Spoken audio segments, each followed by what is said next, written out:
Hey, welcome to Southern Soul Studio. I'm Tony Morris, the host of Southern Soul. Thank you so much for joining us. We're in season 3 now, so stay tuned for the next episode.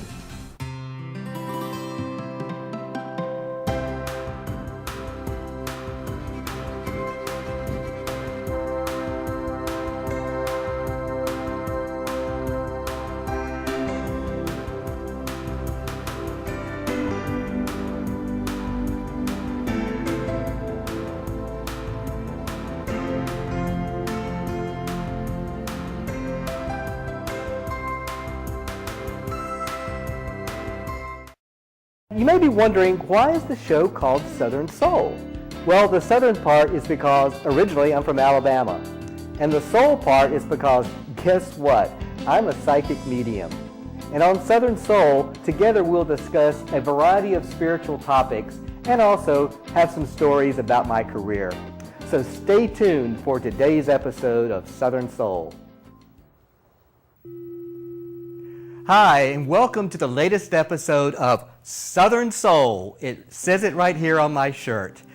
So you might say that the latest episode is a little bit more improved. We've actually got a wardrobe budget here now.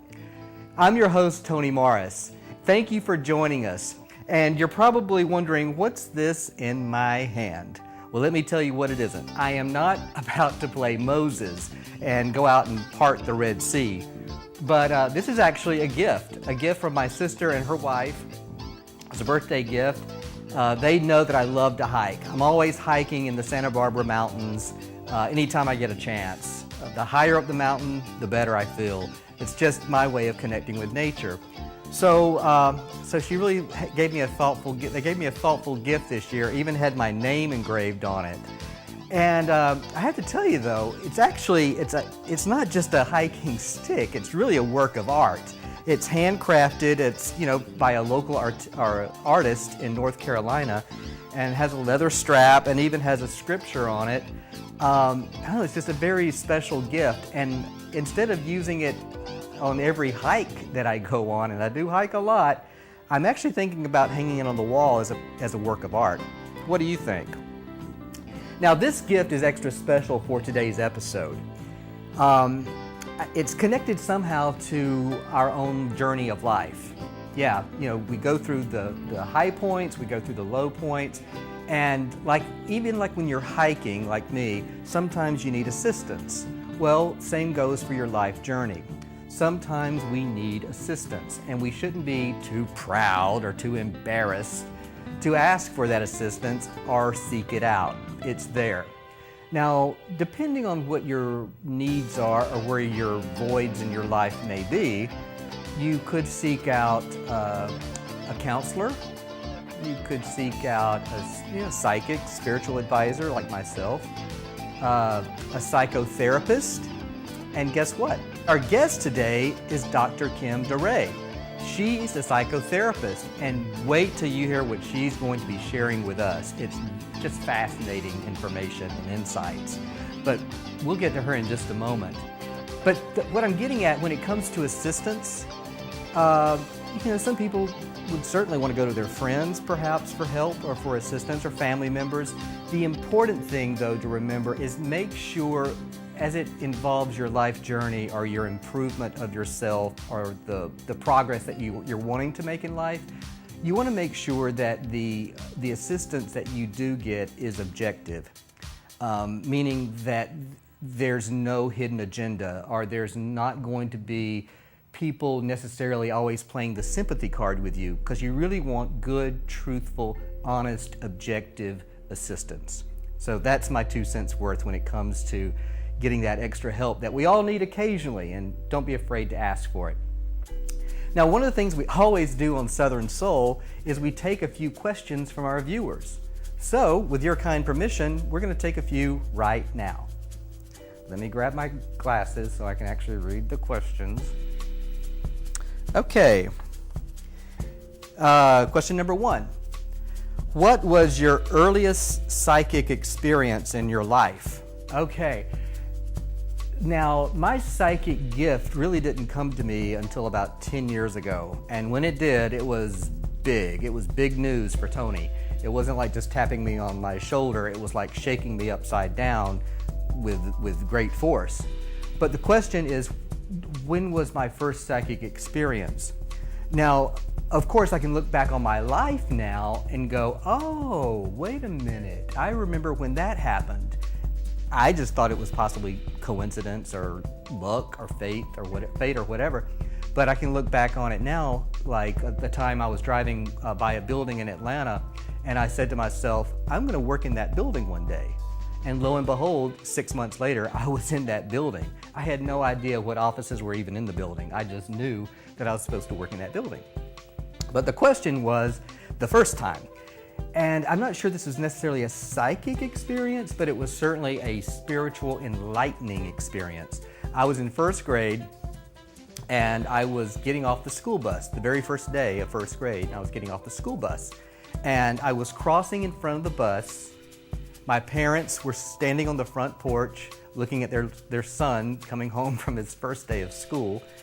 And what I did not realize at the time, but my parents on the front porch did, was the school bus driver had released the brakes and the bus was coming towards me. And just before the bus almost hit me, I heard the word skip. That's right, the word skip. And so I skipped, and the bus barely whizzed by me. Again, I was oblivious to what was happening. My parents, on the other hand, not so much. They come screaming down the driveway in, just this super speed, and I'm like, what's going on? What's going on?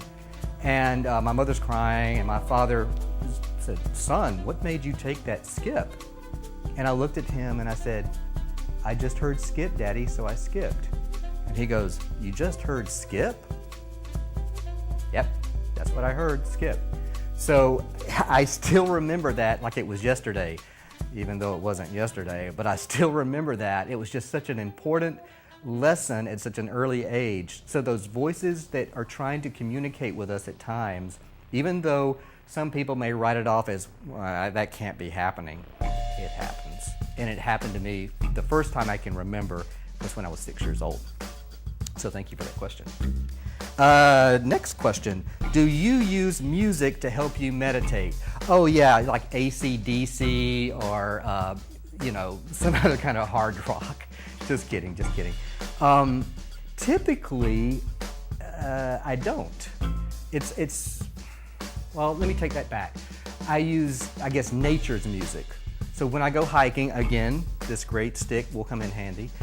When I go hiking, it's not unlike me to sit on a boulder and just soak in the sounds of nature, whether it's a babbling brook that just maybe happened to be right next to me, or the birds flying around me in the sky. So that, I guess, could qualify somehow as music, nature's music. But I think I know what you're saying. It's like, do I listen to some kind of instrumental music to help me kind of calm down? Typically not, but a lot of people do.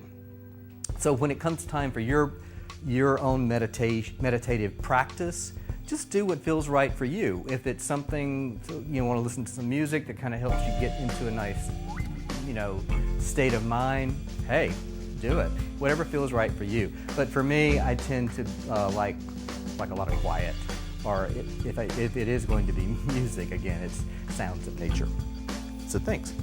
Okay, the last question we're going to take is, have you told clients about medical issues in their lives?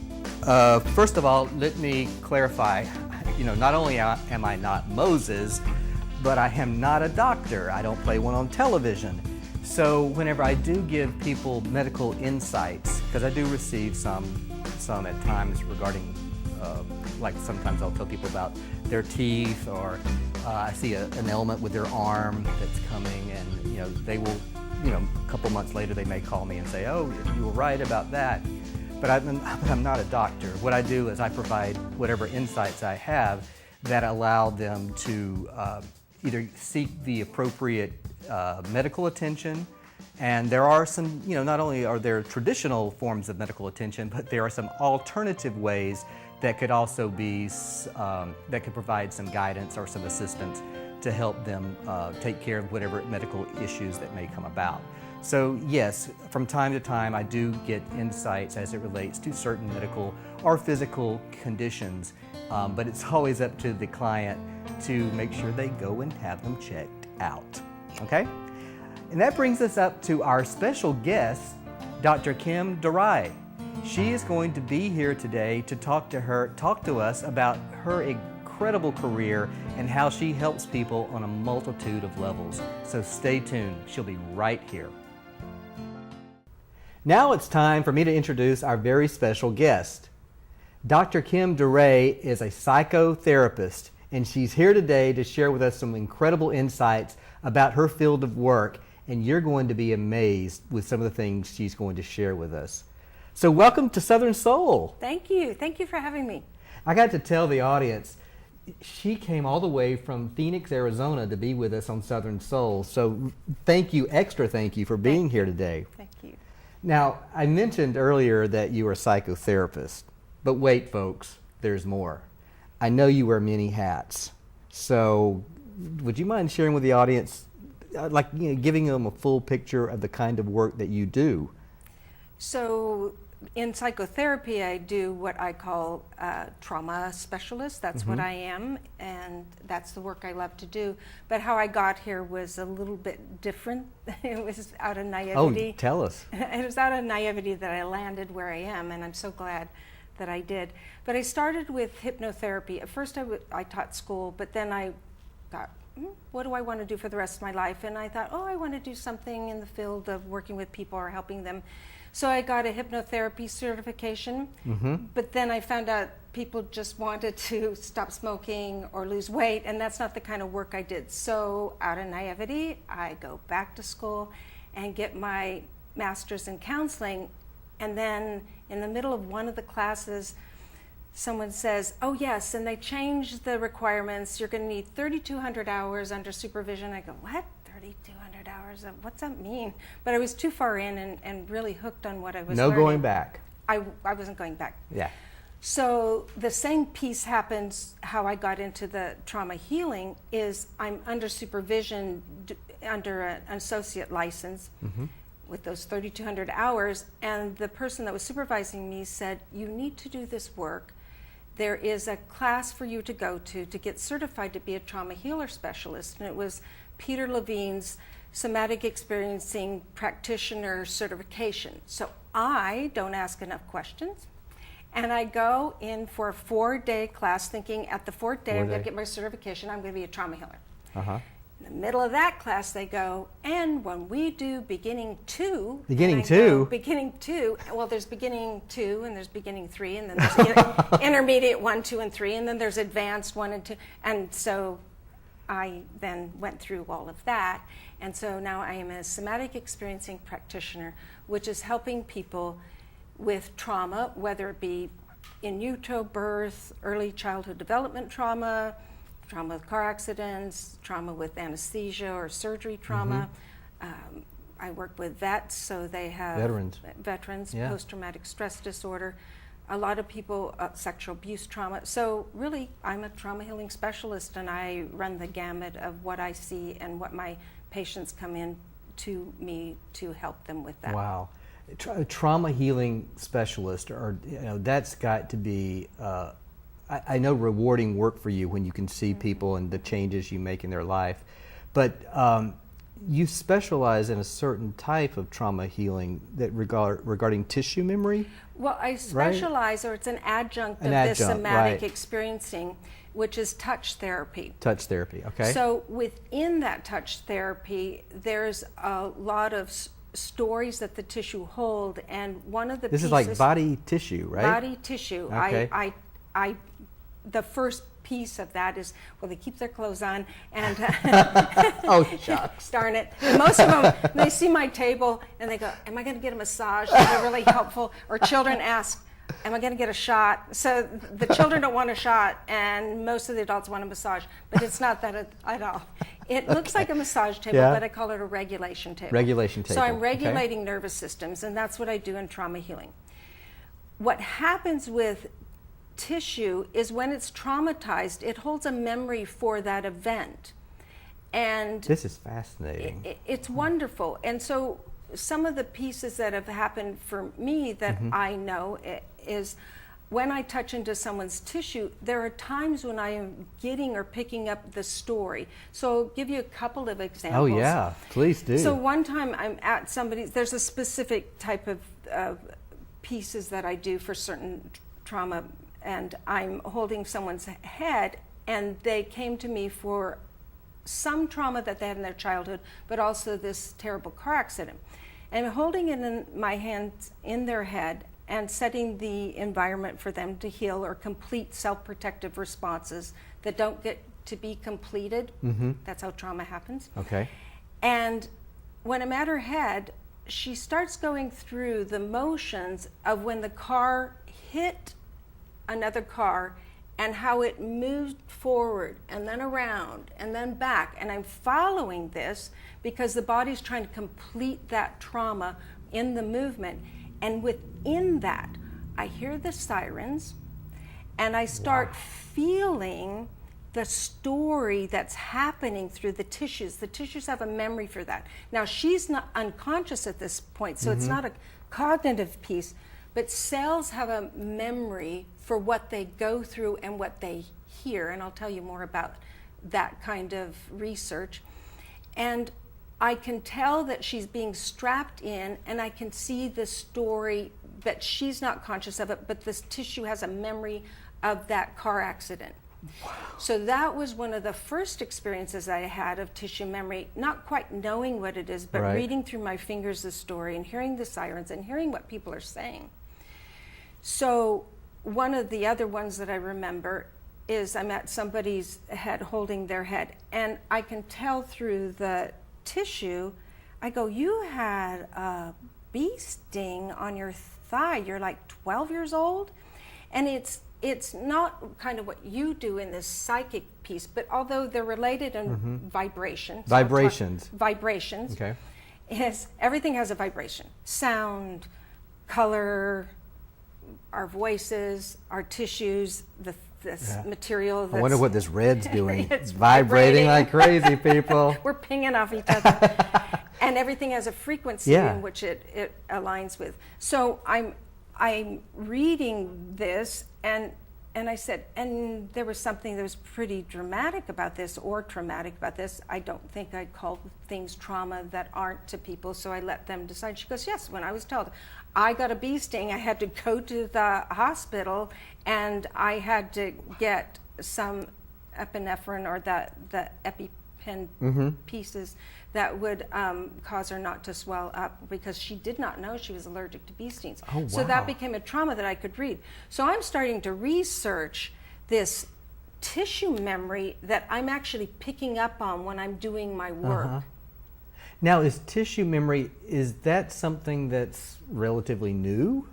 I don't believe so. I knew you were going to say that. I knew it. I I don't believe so. I think that the places that have happened for this before, and there's a Dr. Parasol, who did studies for people who had transplants, heart and lung transplants. And what he did is he followed the stories of these people who got new hearts from somebody or new lungs, and then they started having different characteristics that they never had before. Perhaps they like dill pickles now and they hated them before, or they listened to opera and they never listened to opera before, and they all of a sudden started to enjoy maybe salsa dancing classes. And then when this doctor, he's a neuroscientist, talked to the families, the donor families, that these are the characteristics of their loved ones that they donated the tissue to. So these tissues have a memory in even personality characteristics, and they lined up so well. So I don't believe it's new. I think the new piece is that we have access to it. Do you think it may go back into even further history, or I think connected, that or in some kind of work? My touch work. Touch work, maybe. My touch work, not particularly maybe the the cellular memory piece or the tissue memory piece. But the touch work that I do, I think, goes way back into when shamans did their work. Yeah. When we're built in tribunals as humans, and so when a baby's born and they're laid upon their mother's breast, these are the first pieces of our survival system. Survival. We need to survive through that kind of touch, and it's our first language. So I don't think any of that's new. Where do we find that disconnect? Because there comes a time when people don't touch me, or I don't want to be touched, or I don't want, few people don't like to be hugged or whatever. Is there? Well, I think that in my line of work, the first pieces that I remember is I'm going through school and I'm being told in each class, don't touch your clients, don't touch your clients, don't touch your clients. I remember that in the school system when I was teaching school, it's don't touch children, don't touch children. I'm thinking, no, I'm going to hug them. I'm going to greet them every day with a hug. So I went against protocol because it made more sense to me that I'm going to get a more avid learner if I'm going to hug that little child. I taught young ones. To make them feel comfortable and at home. The point I think that is to be made is you don't touch somebody in harm. You don't touch somebody in anger. You don't touch somebody sexually. And so the gamut where it's so black and white is not helpful, because we heal in those touching places. That's what people need. And when I do my work, there are nonverbal places that are happening, and I have to work in a nonverbal way in order to heal that or help facilitate the healing of that. Right. And I didn't mean to interrupt you, but you were talking about that shamans and other spiritualist healers have been using that kind of work or phenomenon or facilitating healing. And a place that some of you might see it is where someone, maybe they're more radical, but they know a little bit about how to heal, but not enough to really, I think, to really do the complete work, is where you see someone that's really a fundamentalist, and they're bringing them up to come and heal, and they say heal, and they hit them on the forehead, and all of a sudden they're healed. That's a little bit of this touch work. It's not quite the ethical piece, but it is part of this touch piece that we can heal through touch if knowing what to do and how to do it in a way that facilitates the regulation of the nervous system and the release of blocked energy that doesn't get to be released in our survival system. The release, if we don't get to fight or flee, then that norepinephrine or epinephrine, that energy piece, comes right down our spinal system, and it holds there, and it blocks us or somebody who's had trauma in order to be spontaneous, in order to live in the present.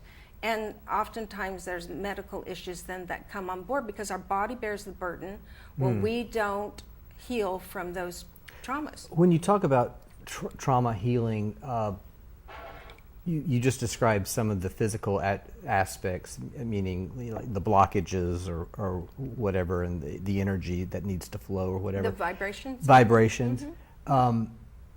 What about the person's or the patient's mindset? Like if they approach a healing situation with, being shut down or being more open-minded, does that play into it at all? Was I clear on that question? No, I think I know what you mean. The mindset of wanting help. Being open to it, yes. Like I'm not afraid to ask for help, or I'm not afraid to be open to it, or I'm not a broken person just because I need this assistance.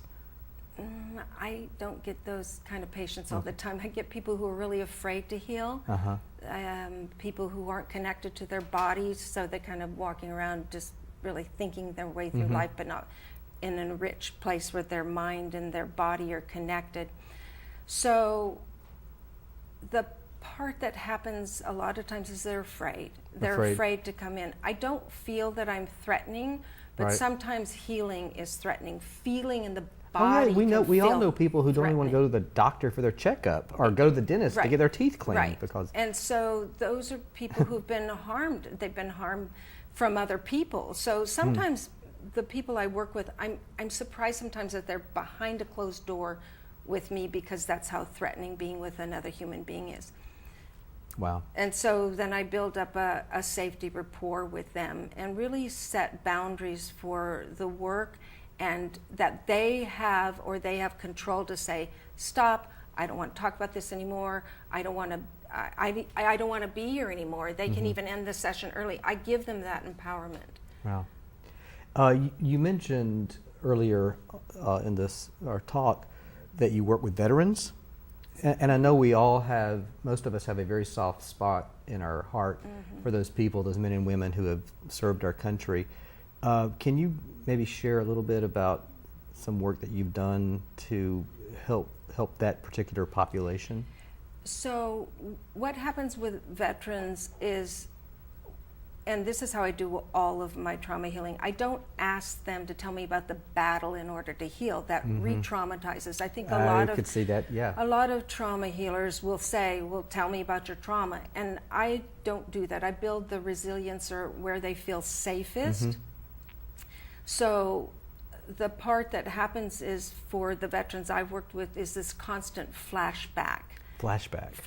So they are actually sitting in the same place in battle while I'm sitting in my office. Wow. And they can see and hear and feel. Especially one time we have thunderstorms in Arizona, and there was a thunderstorm which immediately sounded like shell fire, and then the veteran went into this flashback where he was back in Afghanistan.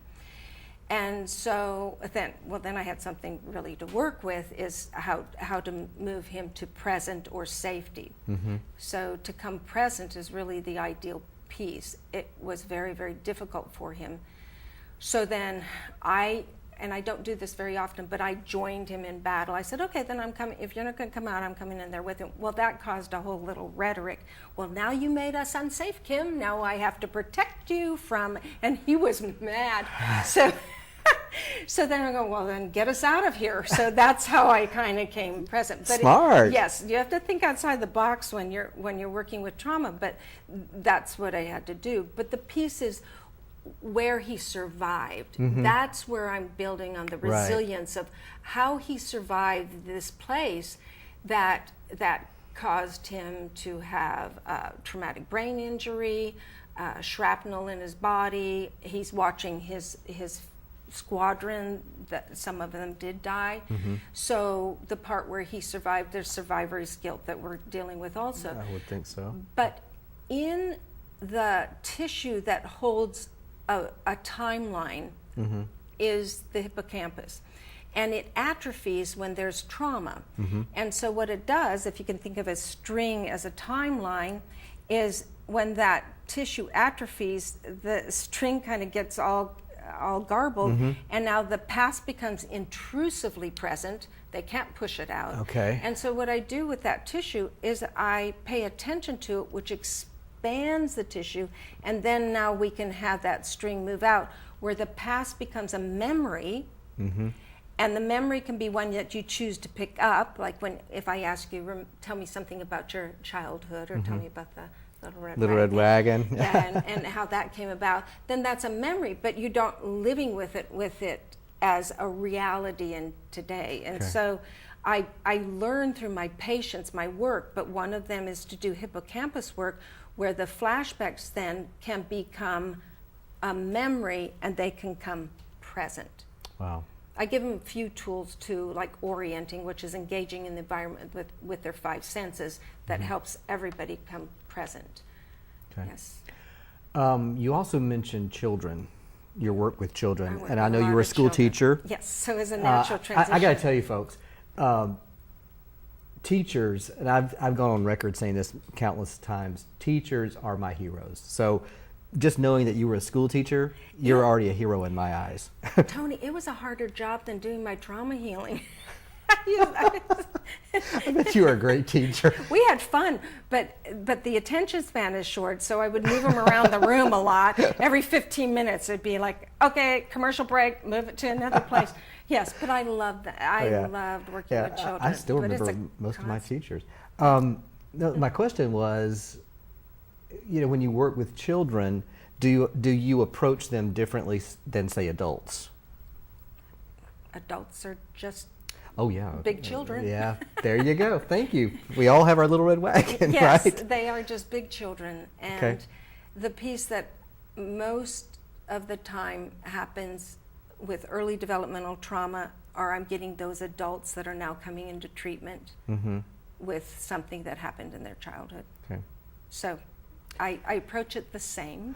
Sometimes my languaging is different, so I will explain things metaphorically different than if I explain things metaphorically to an adult. And I don't cuss when I'm working with children, but with adults sometimes it slips out. Imagine that.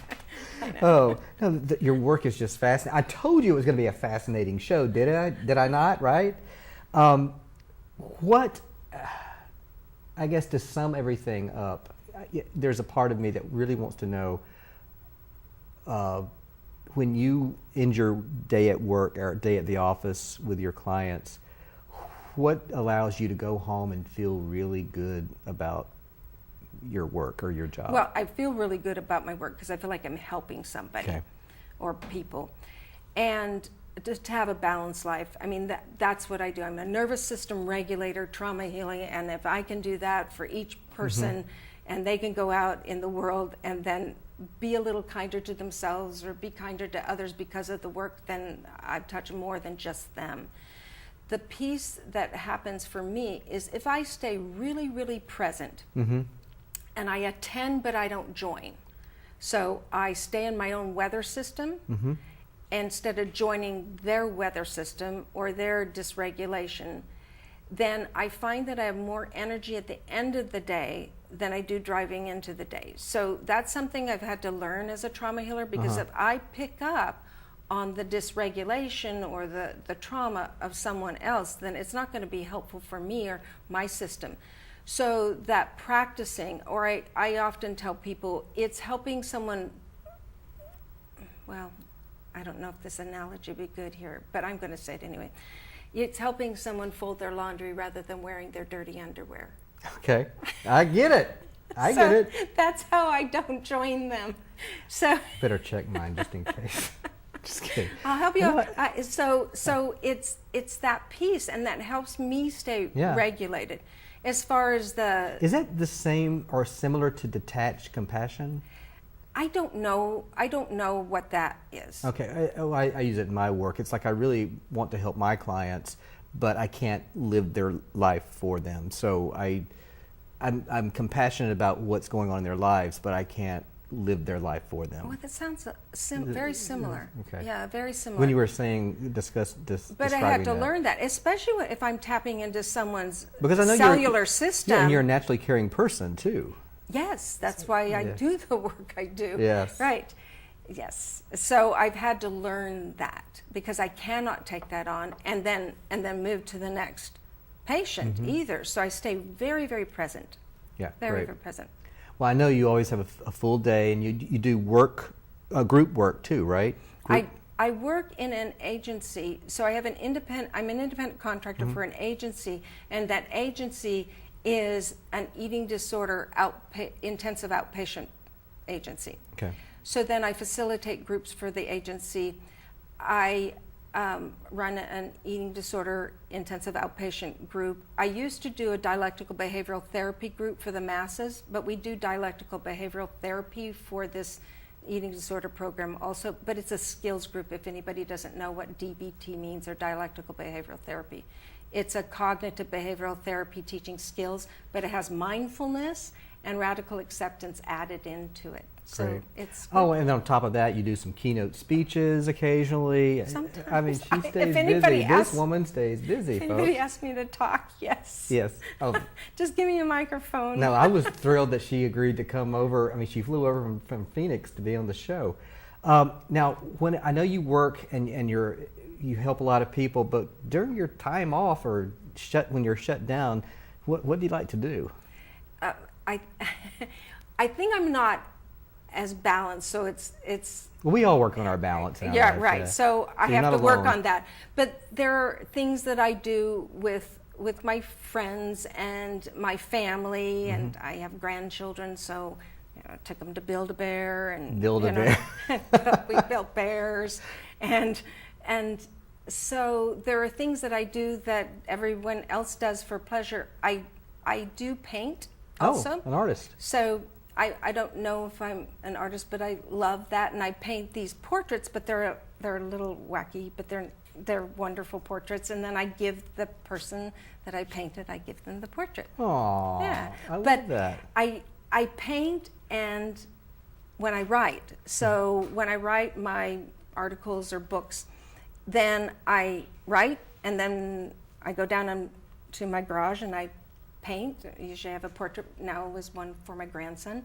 And then I run up and I write some more. And so that balance seems, I must be attention deficit, kind of diagnosing myself. That balance helps me complete the painting and also helps me complete writing. Where if I sat and wrote for a couple of hours, I don't think I'd be as efficient or get as much done. That's one way to prevent writer's block, that's for sure. Yeah, I don't have writer's block. Yeah, they both kind of feed each other. I love that. Yeah, they do feed each other. The creativity piece opens that up. I wonder if like musicians, when they're writing songs, if they hear the music, but then they hear the words all at the same time. I don't know, possibly.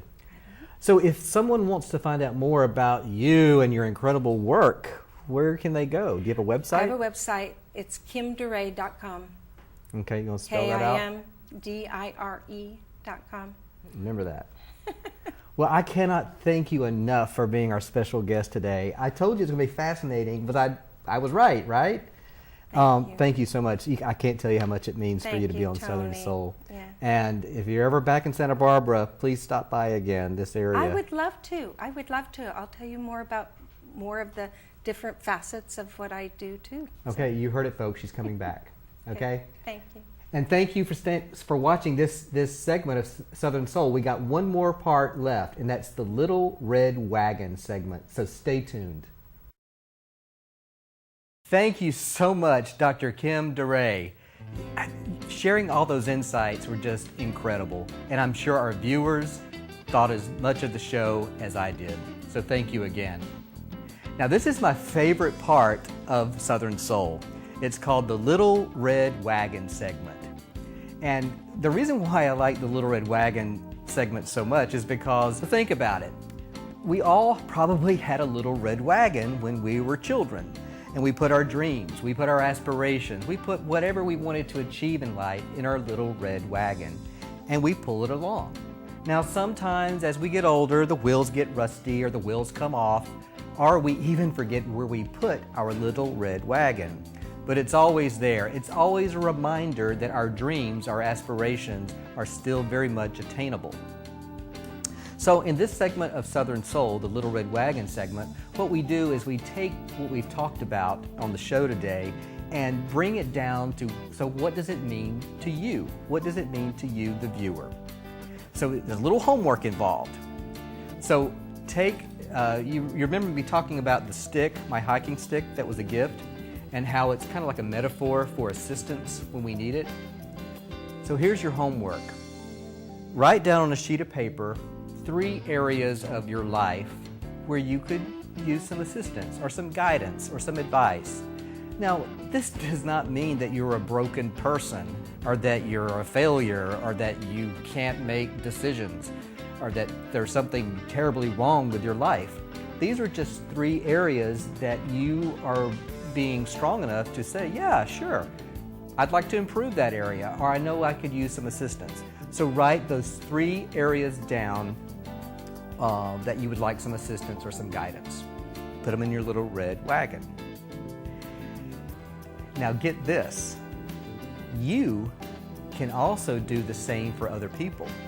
You can provide assistance and guidance to other people, meaning it's a two-way street.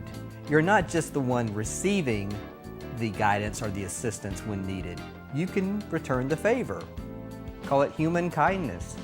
So the second part of the Little Red Wagon homework is to write down 3 areas where you can provide assistance to other people. It could be that you have 3 areas of expertise that could really come in handy with other folks in your life. You know, maybe you're a great person who's handy around the house, doing home repairs, or maybe you're someone who is just a good listener. Figure it out. So identify 3 areas where you can provide assistance or guidance to other people in your life. Like I said, it's a two-way street.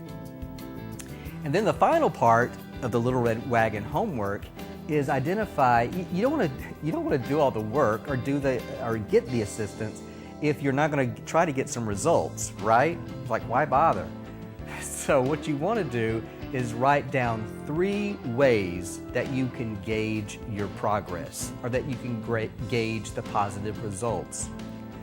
You know, they can be just some way where you can notice there's some improvement being made.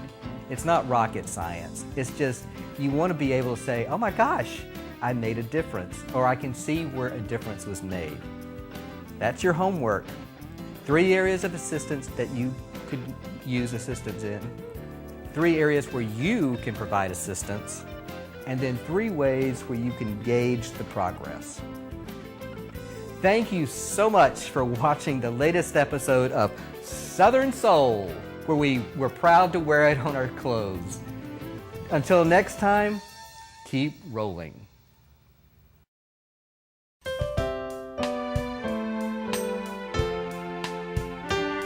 You're sitting here feeling all alone, like all that was special in your life is now gone. But I've got sound advice that you should take to heart. When we leave here, life goes on differently, and the ones we love are still here even when we can't see. So listen with your being, and you'll find the place to start, to feel some Southern comfort in your soul. A new way of listening to the things that we know, that our friends and loved ones tell us life just begins again. So take some comfort in your soul, my friend. Oh, we saw David Beckham today. Oh, yeah. But neither one The of us soccer knew who player. it was. We go, is he in a band? He must be a rapper. He We're like, had tattoos and all this. Yeah, we thought he was a rock star.